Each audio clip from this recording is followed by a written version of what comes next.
Assalamualaikum warahmatullahi wabarakatuh. Perkenalkan kami dari kelompok 1, mata kuliah Bank dan Lembaga Keuangan lainnya. Nah, pada kesempatan kali ini kami akan mempresentasikan tentang sumber-sumber dana bank. Nah, untuk materi yang pertama dapat dijelaskan oleh saya sendiri. Nah, perkenalkan, nama saya Lena Lestari. Untuk materi kedua dapat dijelaskan oleh Muhammad Ulul Azmi, dan untuk materi ketiga dapat dijelaskan oleh Emma Sahrita, dan untuk materi terakhir dapat dijelaskan oleh Irfan Saputra. Baik, untuk lebih mempersingkatkan waktu, langsung saja. Nah, yang pertama itu ada pengertian sumber dana bank. Nah, yang dimaksud dengan sumber-sumber dana bank adalah badan usaha bank dalam menghimpun dana untuk membiayai operasinya. Nah, hal ini sesuai dengan fungsinya bahwa bank adalah lembaga keuangan di mana kegiatan sehari-harinya adalah dalam bidang jual beli uang. Nah, tentu saja sebelum menjual uang atau memberikan pinjaman, bank harus lebih dulu memberi uang atau menghimpun dana. Sehingga dari selisih bunga tersebutlah bank mencari keuntungan. Nah, dana untuk membiayai operasinya dapat diperoleh dari berbagai sumber. Nah, perolehan dana ini tergantung bank itu sendiri, apakah cara pinjaman atau titipan dari masyarakat atau dari lembaga lainnya. Di samping itu, untuk mencari membiayai operasinya, dana dapat pula diperoleh dengan modal sendiri, yaitu dengan mengeluarkan atau menjual saham. Nah, perolehan dana disesuaikan pula dengan tujuan dari penggunaan dana tersebut. Jika tujuannya untuk kegiatan sehari-hari, jelas berbeda sumbernya. Dengan bank yang hendak melakukan investasi baru atau untuk perluasan suatu usaha, jadi tergantung daripada tujuan dana tersebut digunakan untuk apa. Nah, ada pun jenis-jenis sumber dana bank. Nah, yang pertama itu dana yang bersumber dari bank itu sendiri. Nah, merupakan sumber dana dari modal sendiri. Modal sendiri maksudnya adalah modal setoran dari para pemegang sahamnya. Apabila saham yang terdapat dalam portofolio belum habis terjual, sedangkan kebutuhan dana masih perlu, maka pencairannya dapat dilakukan dengan menjual saham kepada pemegang saham lama. Nah, selanjutnya ada dana yang berasal dari masyarakat luas.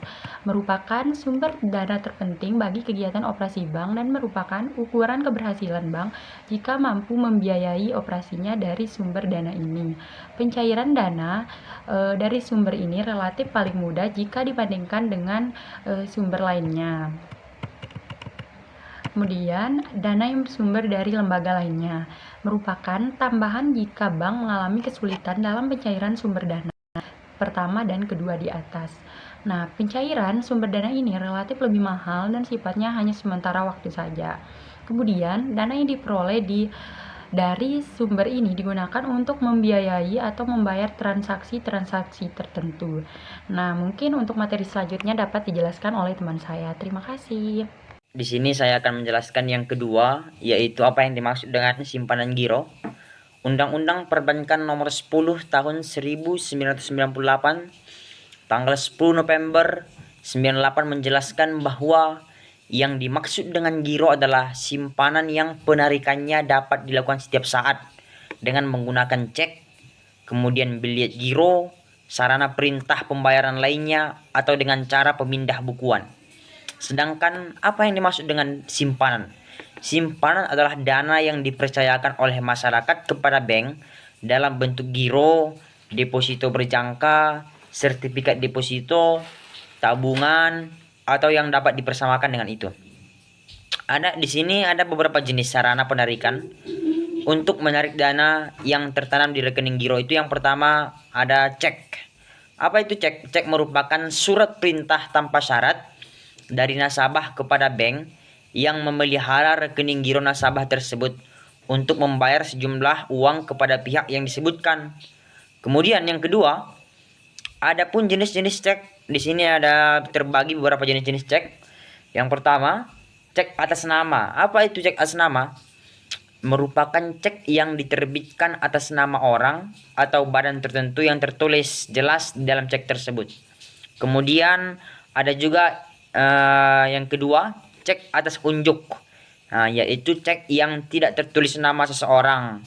Sebagai contoh, di dalam cek tersebut bayarlah tunai atau cash. Nah, itu yang disebut dengan cek atas unjuk. Kemudian yang ketiga ada cek silang juga. Cek silang merupakan cek yang di pojok kiri atas diberi 2 tanda silang, sehingga cek tersebut berfungsi sebagai pemindah bukuan uang tunai. Kemudian ada juga cek mundur.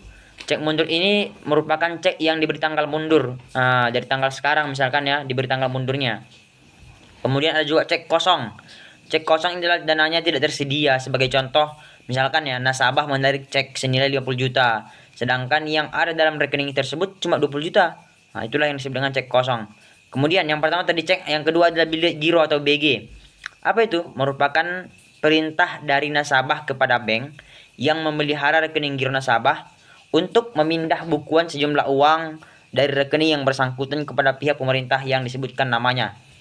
Kemudian itu yang kedua ya, bilet giro. Kemudian yang ketiga ada juga alat pembayaran lainnya, yaitu surat perintah kepada bank yang dibuat secara tertulis, kemudian ditandatangani oleh pemegang rekening atau surat kuasa juga untuk membayar sejumlah uang tertentu kepada pihak lain, misalkan kepada bank ataupun bank yang lainnya.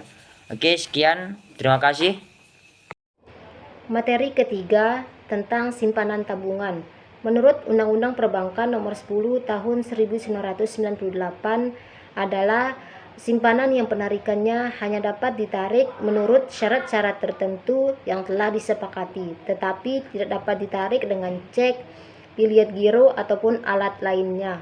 Sebagai contoh, dalam hal frekuensi penarikan, apakah 2 kali seminggu ataupun setiap saat, yang jelas harus sesuai dengan perjanjian sebelumnya. Kemudian hal sarana dan alat penarikan juga tergantung dengan perjanjian antara kedua belah pihak, baik antara pihak bank maupun pihak si penabung.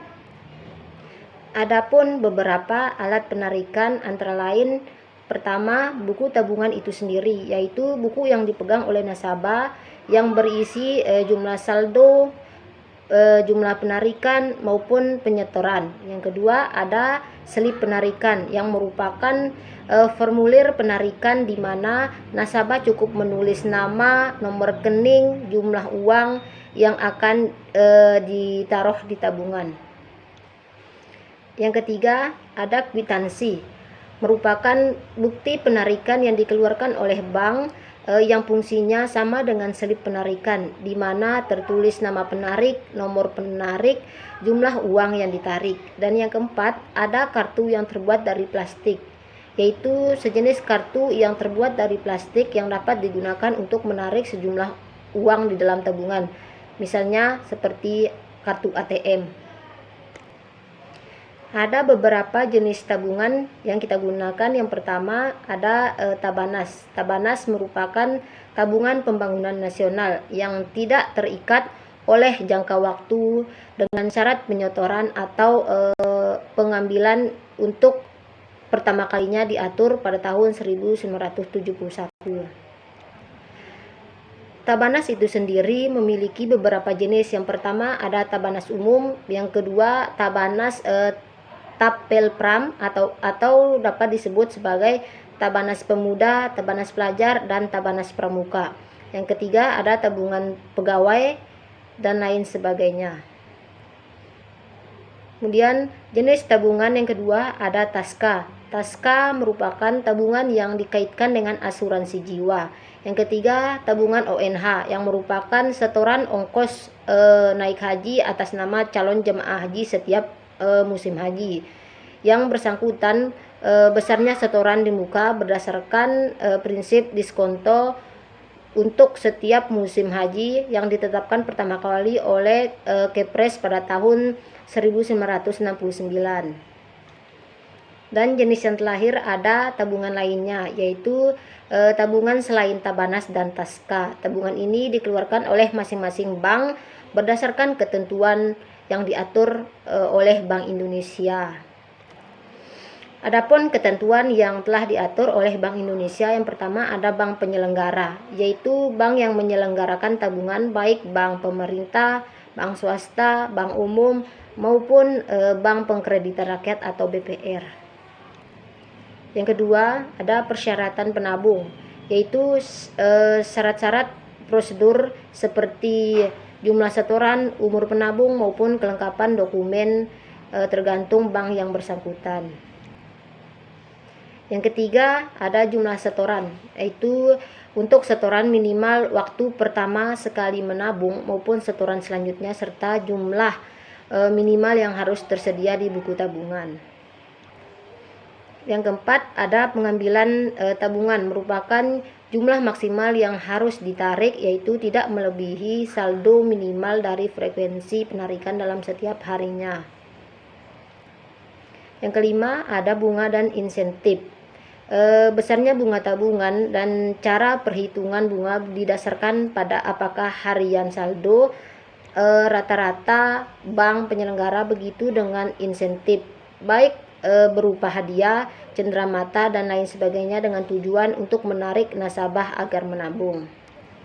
Dan yang terakhir, ada penutupan tabungan, yaitu syarat untuk ditutupnya tabungan oleh bank dapat dilakukan oleh nasabah itu sendiri maupun pihak bank dengan alasan tertentu. Sebagai contoh, nasabah sudah tidak aktif melakukan kegiatan transaksi selama kurang lebih 3 bulan. Bismillahirrahmanirrahim. Assalamualaikum warahmatullahi wabarakatuh. Di sini saya akan melanjutkan presentasi dari kelompok kami, yaitu materi terakhir atau materi keempat tentang simpanan deposito. Mungkin di benak teman-teman ada yang sudah mengetahui apa itu simpanan deposito, atau teman-teman sudah ada yang bisa apa jenis-jenis dari deposito, pengertian deposito, atau mungkin dari teman-teman ada yang belum tahu dari jenis-jenis deposito maupun pengertian dari deposito. Di sini saya akan menjelaskan tentang dari simpanan deposito. Yang paling pertama saya akan menjelaskan dari pengertian deposito itu sendiri.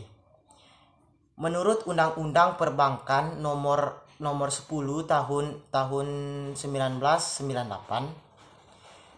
deposito merupakan simpanan yang penarikannya hanya dapat dilakukan pada waktu tertentu berdasarkan perjanjian nasabah penyimpan dengan bank.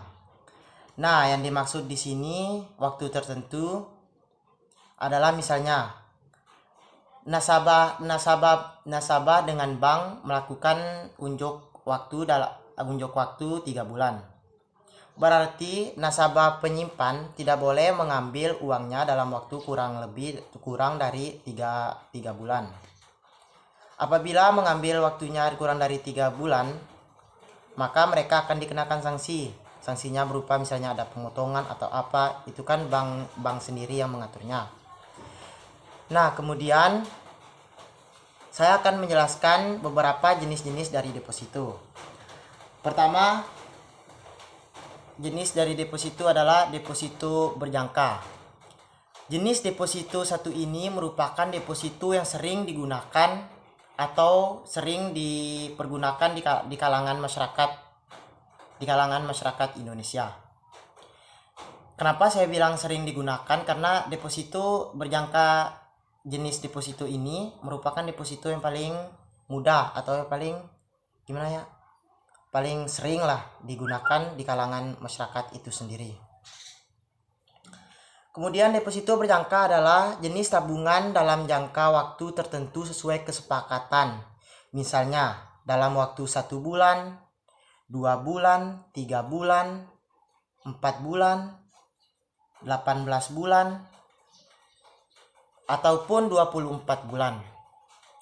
Nah, sehingga penarikannya dilakukan oleh nasabah hanya pada waktu tertentu.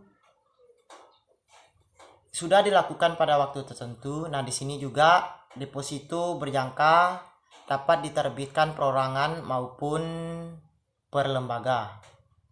Kemudian bunga yang ditawarkannya juga itu cukup besar.